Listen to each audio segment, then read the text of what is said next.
Halo, bertemu kembali bersama saya Sri Ayu Saragi. Nah, di video kali ini kita akan membahas tentang teks laporan hasil observasi. Ada yang tahu apa itu teks laporan hasil observasi? Ya, teks laporan hasil observasi adalah teks yang didasarkan pada suatu pengamatan ataupun penelitian. Untuk memahami lebih lanjut mengenai teks laporan hasil observasi, silahkan simak video berikut ini sampai dengan selesai ya. Selamat menyaksikan. Terima kasih. Teks laporan hasil observasi adalah teks yang berisi penjelasan umum terkait dengan hasil-hasil dari analisis dan observasi. Jadi, hasil penelitian ataupun pengamatan yang dituangkan dalam suatu teks itulah yang disebut dengan teks laporan hasil observasi.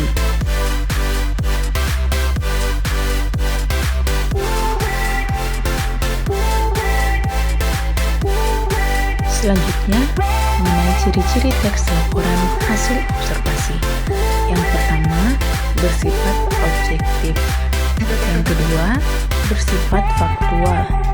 Ketiga, ditulis secara lengkap dan menyeluruh.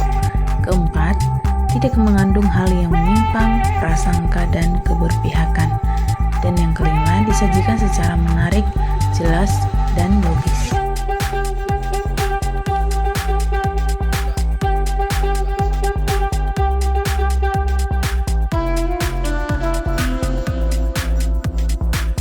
Struktur teks laporan hasil observasi dibedakan menjadi 3.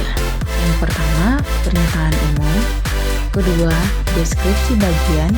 Ketiga, deskripsi manfaat. Memang, ada kalanya teks laporan hasil observasi itu ada kesimpulannya. Namun, kesimpulan itu bersifat opsional. Artinya boleh kita buat, boleh tidak.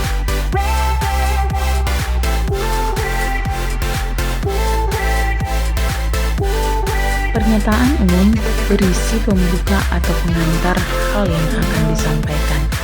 Jadi di bagian pernyataan umum ini biasanya terletak di bagian awal suatu teks laporan hasil observasi. Kedua, deskripsi bagian.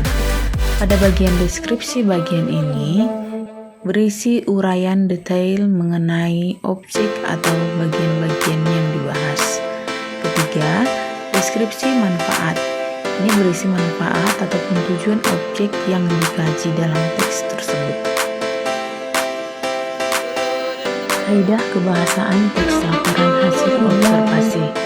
Ini ada 4 bagian. Yang pertama, menggunakan kata, frasa, nomina, dan verba.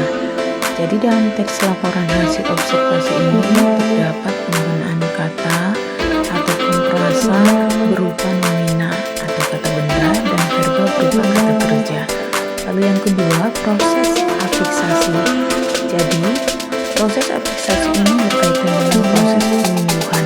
Jadi di dalamnya itu nanti ada dikaji mengenai awalan, sisipan, akhiran, maupun gabungan antara awalan dengan akhiran. Ketiga, penggunaan kalimat definisi dan kalimat deskripsi. Kalimat definisi biasa kita tandai dengan adanya konjungsi yang